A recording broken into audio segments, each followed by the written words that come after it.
Now, a little bit of more Trump news, just because this is interesting to me, and I like to also remember folks of another thing. Republicans, this is in Politico, Republicans fear Trump will lead to lost generation of talent. Oh no, you mean like the Republican Party is going to be clogged up with Marjorie Taylor Greenes and Lauren Boeberts and all these characters? The 45th president has brought new voices and voters to the party, but he's driven them out too. Insiders fear the repercussions. Oh no.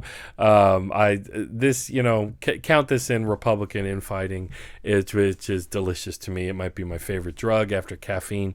So as Donald Trump ponders another presidential bid, top Republicans have grown fearful about what they're calling the party's lost generation. In conversations with more than 20 lawmakers, ex-lawmakers, top advisors, and aides, a common concern has emerged that a host of national and statewide Republicans are either leaving office or may not choose to pursue it for fear that they can't survive politically in the current GOP. Oh no. The worry these Republicans say is that the party is embracing personality over policy. Oh no. And that is short-sighted to align with Trump, who lost the general election and continues to alienate a large swath of the voting public with his grievances and false claims that the 2020 election was stolen. Oh man, yeah. So it's that kind of Republican. Do you guys remember a couple weeks ago I was doing King of the Hill characters and their takes on politics, and I see Hank Hill as that type of Republican and Dale Gribble as the rest of the Republicans. Like, God dang it, that Donald Trump lost us the election, and why can't we just get a good old John McCain? If he hadn't been running against Obama and picked Sarah Palin, we would have had President McCain. And then, Dale Gribble's like, listen, Hank, the Marjorie Taylor Greene space laser's coming. We got to look out, Donald Trump will rise again. He's going to be president on August, whatever, right? So that's basically how I see that.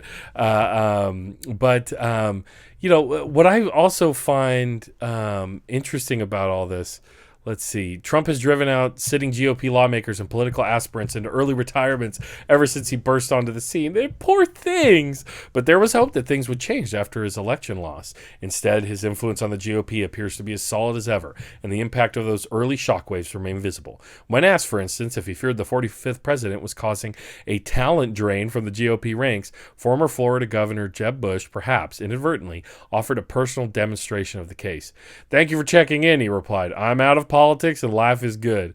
Oh man. And what I find funny about this is that this idea of a lost generation of Republicans, that this fear among Republicans that they're going to have a lost generation of Republicans, that's not that's a real fear for them. Like, you should realize that the Republican Party is very good at cultivating the next generation of, where do you think Marco Rubio came from? Where do you think creeps like Matt Gaetz and Ted Cruz and all of these weirdos came from? There's piles and boatloads of money sitting around by the wealthy to, the Koch brothers, how they have poisoned discourse in this country, injected libertarian nonsense talking points into our discourse over the years.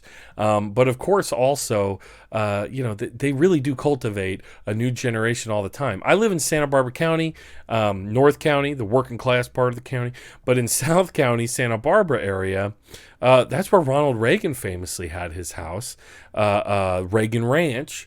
And guess what? This is a story from years ago in the LA Times that I just sticks in my mind. Reagan Ranch has transformed into a spawning ground for young conservatives.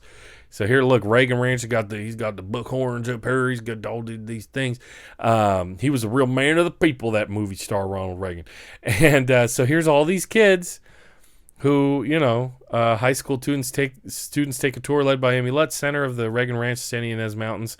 Oh, it's in Santa Ynez Mountains. This is bougie stuff. This is like where Oprah was interviewing, the Royals a couple months ago or a month ago.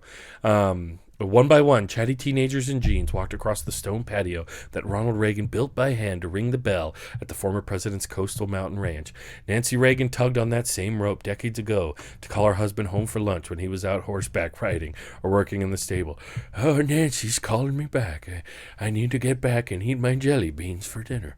Right? On a bright fall day, the Virginia-based Young Americans Foundation shuttled in nearly 100 teenagers from 46 different states for a 3-day conference at Rancho del Cielo, hoping to summon Reagan's spirit. "Hey, here I am. All you need to do is hold jelly beans in your hand and say a racial slur, and I will arrive for the seance." Nancy knew how to put on a seance, I tell you what. Now, they were not there for a history lesson.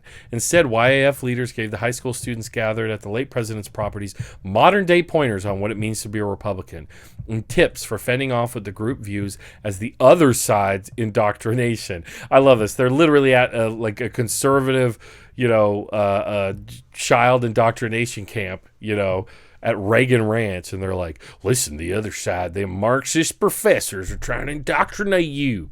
The foundation promotes itself as a political counterweight to the liberal thought that its supporters say courses through American colleges and spends millions every year to fund YAF clubs and seed conservative activism on campus.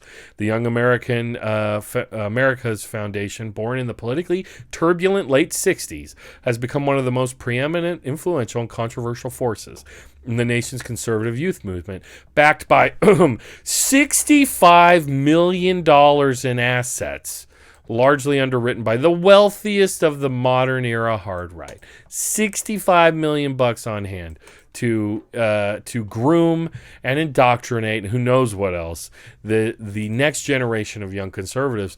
So these Republicans are worried about a lost generation. These conservatives worried that Trump has created a lost generation.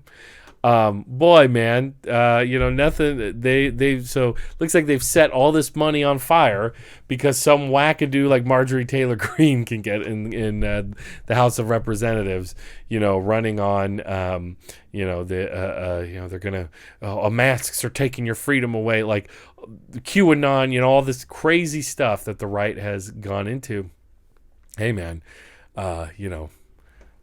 too bad. I guess all those Koch brothers and the Mercers and them, they made some bad investments. They took a risk, didn't pay off. Too bad.